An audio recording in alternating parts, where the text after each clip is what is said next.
시청자 여러분 안녕하십니까? VOA 뉴스투데이 시작합니다. 최근 북한 당국이 시험 발사한 신형 장거리 순항미사일은 한국과 동맹의 미사일 방어 시스템을 복잡하게 할 것이라는 보고서가 나왔습니다. 또 전반적인 순항미사일과 탄도미사일 전력 규모를 대폭 증가시킬 것이라고 지적했습니다. 첫 소식 박동정 기자가 보도합니다. 영국 런던의 싱크탱크인 국제전략문제연구소 IISS는 15일 공개한 북한 순항 미사일 도전이라는 제목의 보고서를 통해 북한의 미사일 개발에 진전이 있었다면서 최근 발사한 순항 미사일은 한국의 방공 시스템을 복잡하게 만들 것이라고 분석했습니다. 사거리 1,500km로 알려진 북한의 장거리 순항 미사일은 탄도 시스템보다 효율적인 배치가 가능하고 기동성이 뛰어나 일본 전역의 목표물을 타격할 수 있게 할 것이라는 설명입니다. 보고서는 그러면서 북한의 신형 장거리 순항 미사일이 실전 배치될 경우 한국의 방공 시스템은 더 높은 수준의 역량이 필요하다고 밝혔습니다.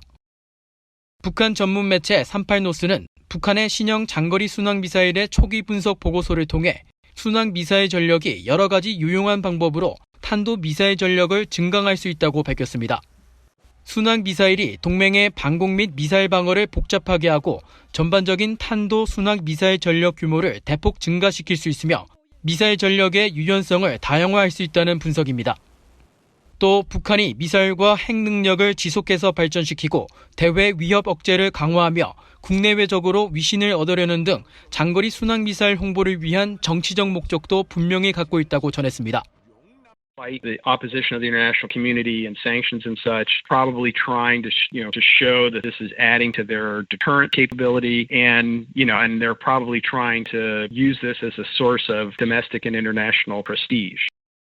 미국 중앙정보국 CIA 북한 분석관을 지낸 브루스 클링너 헤리티지 재단 선임 연구원도 북한의 순항 미사일이 미국과 한국, 일본 등에 위협이 된다고 전망했습니다. 클링너 선임 연구원은 15일 보고서를 통해 북한의 진전된 미사일 역량은 탄도 미사일 무기를 증강시킬 것이라면서 한반도 근처에 주둔한 미군의 해군력을 저해하기 위해 사용될 수 있다고 분석했습니다. 클링너 선임 연구원은 북한이 그동안 대화와 협상의 모든 노력을 거부해왔다면서 미국은 포괄적인 동맹 미사일 방어망을 개선하고 미사일 발사 횟수를 줄일 수 있는 충분한 공격 능력을 보장하기 위해 한일 양국과 협력해야 한다고 말했습니다. 이어 바이든 행정부가 북한의 핵과 미사일 위협을 줄이기 위한 외교적 노력을 계속하는 동시에 미국과 동맹국들도 그들의 억지력과 국방력 강화를 위한 조치를 취해야 한다고 설명했습니다. 또 동맹국들을 안심시키기 위해 미국은 북한의 공격에 대응해 핵무기 등 모든 필요한 무기를 사용할 수 있는 확장된 억지력 보장을 재확인해야 하며 북한의 핵과 미사일, 재래식 전력 위협이 충분히 줄어들 때까지 현재 수준의 주한미군 유지를 약속해야 한다고 강조했습니다. VOA 뉴스 박동정입니다.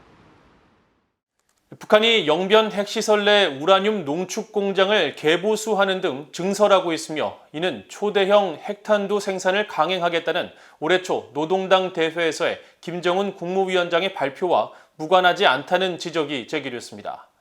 미국의 핵 미사일 전문 웹사이트인 암스 컨트롤 원크는 16일 보고서를 통해 제임스 마틴 비확산 연구센터와 미들베리 국제문제연구소와 함께 민간 위성사진 업체인 맥사 테크놀로지의 위성사진을 분석한 결과 이 같은 움직임을 포착했다고 밝혔습니다.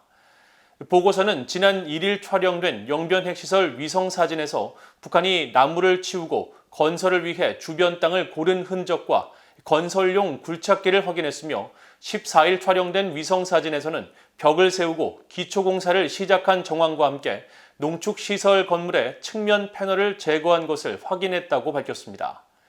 그러면서 새로 증설이 이루어지고 있는 곳은 약 1,000평방미터로 약 1,000개의 원심분리기를 추가로 수용하기에 충분한 공간이라면서 이는 무기급 우라늄 생산량을 최대 25%까지 늘릴 계획임을 시사하는 것으로 북한이 영변에서 사용 후 핵 연료 재처리와 원자로 재가동을 포함한 플루토늄 생산 활동을 재개했음을 보여주는 정황이라고 지적했습니다.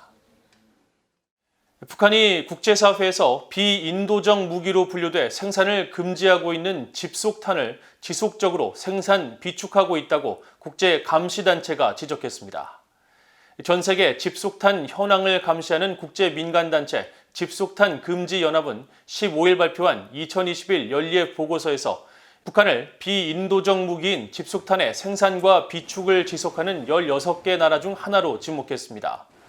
이 보고서는 북한을 포함해 브라질과 중국, 러시아, 이란, 파키스탄 등 16개 나라가 집속탄 생산을 지속하고 향후 중단 약속을 하지 않았다고 지적하면서 북한이 집속탄 폐기를 의무화하는 국제협약인 집속탄 금지 협약에도 가입하지 않고 있다고 지적했습니다. 집속탄은 하나의 폭탄 안에 수백 개 이상의 초소형 폭탄이 삽입된 폭탄으로 폭탄 한 개로 축구장 전체 크기만큼의 살상 범위를 가져 대량 인명피해 우려가 제기돼 왔습니다. 국제사회는 지난 2010년 발효된 집속탄 금지 협약에 따라 집속탄을 비인도적 살상 무기로 규정해 집속탄의 생산과 사용, 이전, 비축을 금지하고 있지만 북한은 지난해 12월 집속탄 금지 협약 가입을 촉구하는 유엔 총회 결의안 표결에도 불참하는 등 관련 협의에 응하지 않고 있습니다. 제76차 유엔 총회가 개막된 가운데 유럽연합 EU는 올해도 북한의 심각한 인권 상황을 규탄하는 결의안을 제3위원회에 제출할 것으로 알려졌습니다. 유엔 안보리 의장국인 아일랜드 외교장관을 비롯해 독일 외교장관도 잇따라 북한 정권의 심각한 인권 유린 행태를 규탄하면서 북한의 인권 유린 상황에 목소리를 높이고 있습니다. 김영권 기자가 취재했습니다. 유럽연합 EU가 북한 인권 결의안을 유엔 총회에 제출하겠다는 입장을 밝혔습니다. 크리스토퍼 매튜스 유엔 주재 EU 대표부 대변인은 15일 북한 인권 결의안 제출 여부를 묻는 VOA의 질문에 그럴 의도이며 다음 주 고위급 회기 이후 사전 협의가 시작될 것이라고 밝혔습니다. 유럽연합은 지난 2005년부터 북한의 심각한 인권 상황을 규탄하고 개선을 촉구하는 결의안을 공동 또는 단독 발의에 제출했으며 유엔 총회는 지난해까지 16년 연속 결의안을 채택했습니다. 특히 지난 2014년 유엔 북한인권조사위원회가 북한 내 반인도적 범죄 등에 대한 국제형사재판소 ICC 회부를 권고한 후 결의안에 이를 촉구하는 내용을 반영하고 지난해엔 납북자 문제 해결을 처음으로 촉구하는 등 수위를 더 강화하고 있습니다. 이번 달 유엔 안보리 의장국인 아일랜드의 사이먼 커브니 외교 국방장관은 최근 아일랜드 의회 대정부 질의 답변을 통해 북한의 인권 상황에 대한 국제형사재판소 회부 검토에 지지 입장을 밝혔습니다. 커브니 장관은 유엔 북한인권조사위원회의 국제형사재판소 회부 권고안을 충분히 알고 있으며 우리는 유엔 안보리에 북한의 국제형사재판소 회부 검토를 계속 권장하고 북한 정권에 의한 중대한 인권 침해를 강력한 언어로 규탄한 지난해 유엔 총회 북한 인권 결의안을 환영하는 올해 유엔 인권이사회 결의안에 공동 제안국으로 참여했다고 강조했습니다. 하이코 마스 독일 외교장관도 13일 유엔 인권이사회를 방문해 발표한 성명에서 독일은 북한과 시리아의 중대한 인권 침해에 대해 계속 목소리를 높이고 있다고 강조했습니다.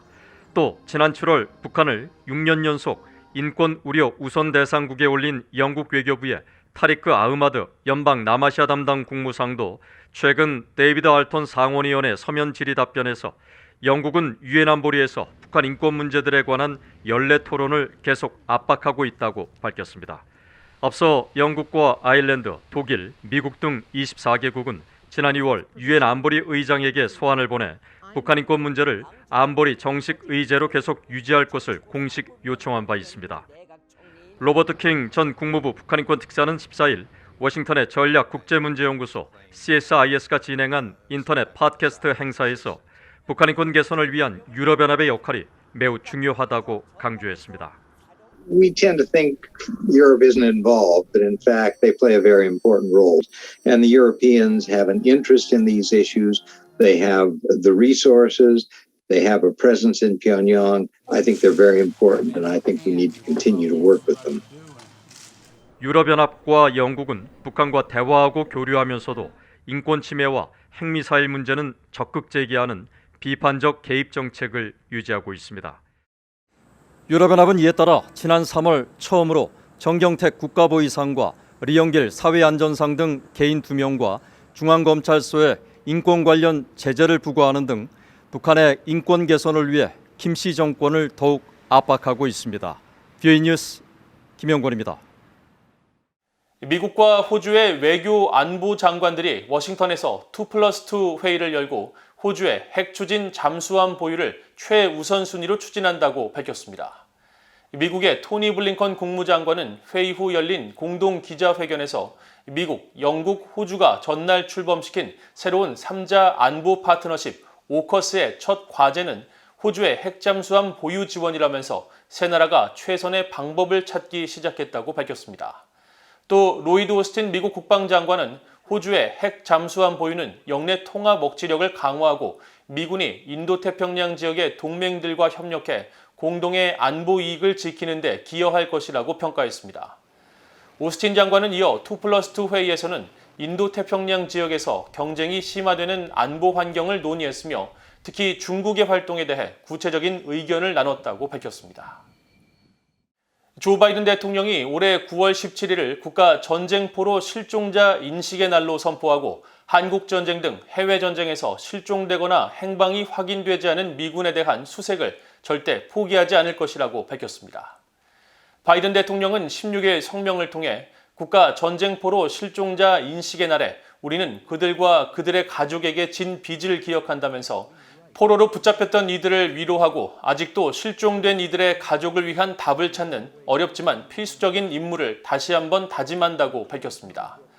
바이든 대통령은 이어 우리 행정부는 전쟁에서 실종된 미국인을 찾고 신원을 확인하는 데 전념하고 있다면서 우리의 노력은 전 세계적이며 미국 가족을 대신해 이런 인도주의적 노력을 진전시키는 모든 파트너국의 지속적인 협력에 감사드린다고 밝혔습니다. 전쟁포로 실종자 인식의 날은 1979년 지미 카터 당시 대통령의 서명으로 지정됐고 이에 따라 미국 대통령은 매년 9월 셋째 주 금요일을 전쟁포로 실종자 인식의 날로 선포해왔습니다. 이상으로 VOA 뉴스투데이를 모두 마칩니다. 시청해주신 여러분 고맙습니다.